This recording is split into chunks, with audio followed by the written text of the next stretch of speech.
I'm getting ready to go on a date with a guy that I used to kind of talk to, and I am a little nervous to say the least because I definitely really liked him, and things just last time, the way they ended was definitely my fault. It wasn't anything bad on either part, just it was what it was. So we're going to have a We're going to have a little cocktail to calm the nerves first. This is not exactly little, but my version of little. So, cheers, some prayers. Early the next morning. Okay, so I feel like I owe the girlies of TikTok a little update on the date after my last video. All I'm gonna say is that I am indeed wearing his t-shirt, and this is a coffee that he bought me. I don't even like having sex. Honestly, I'm pretty much asexual. I never hook up with people. I don't find people attractive. And I've always been like that. It's not like there was like a change after doing porn. You just broke so many girls' and guys' hearts. So many friends and girlfriends who thought porn was a good idea, and they don't end up with the same outcome as me. They end up with a bunch of videos of them getting fucked on the internet for their family to see. They make no money, and it's over for them. People end up doing this, and like you said, they don't have a great outcome, and then all of a sudden it's like that's basically what they get known for. I can't imagine having to go to school after and be harassed, or having to work a normal job and then your boss finding out, you know, that they can see your tits online. Like, that just seems like a nightmare to me. For me, I'm lucky because if I'm in a position or I'm around people that I don't want to be around because they treat me a certain way because of my past, I can just be like, sorry, not messing with you. I don't think that it's good for anyone. They should make it illegal. The dark side of pretty privilege is being lusted over but never loved.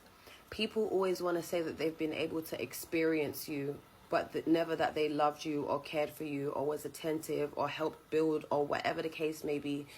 Being pretty, for me, not has come at a disadvantage. However, I feel like I've said it in my other videos before. I will say it again.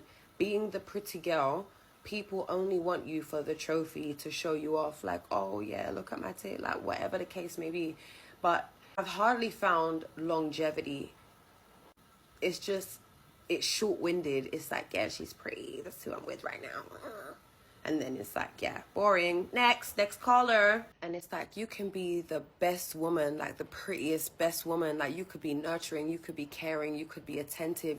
You could tick every single box. You still won't make the cut because you, as the pretty girl, you're in use. It's a lust thing. You're in use, and then when they're finished with you, when they're bored of the pretty, it's next. I'm telling you. I'm actually telling you.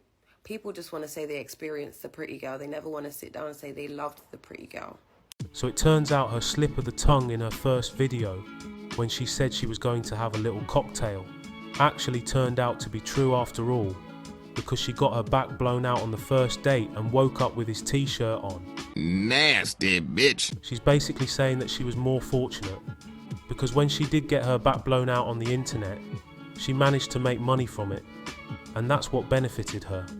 Whereas other women who got their back blown out on the internet did not make any money from it, had to go back to doing their normal lives, and that's why they're in a worse place.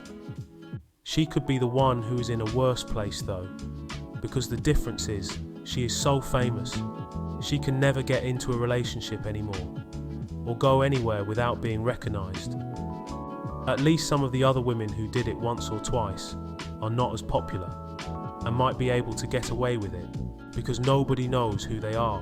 They're a little more obscure. But Lana will always be known as a 304 who belongs to the streets. A, she was a hooer. B, she was a hooer. This makes absolutely no sense. If she is the perfect package and has everything going for her, the guy she's dating will see the value in her and will commit to her. He's not going to let her go. Therefore, we can only conclude she's not as valuable as she believes she is. She's saying because she's pretty, she can't find a man to commit. That makes zero sense. There are plenty of women out there who are pretty and have guys wanting to commit. So the common denominator in this situation is her, and she's probably not as great as she makes herself out to be. The girl is deluded. Real men of genius.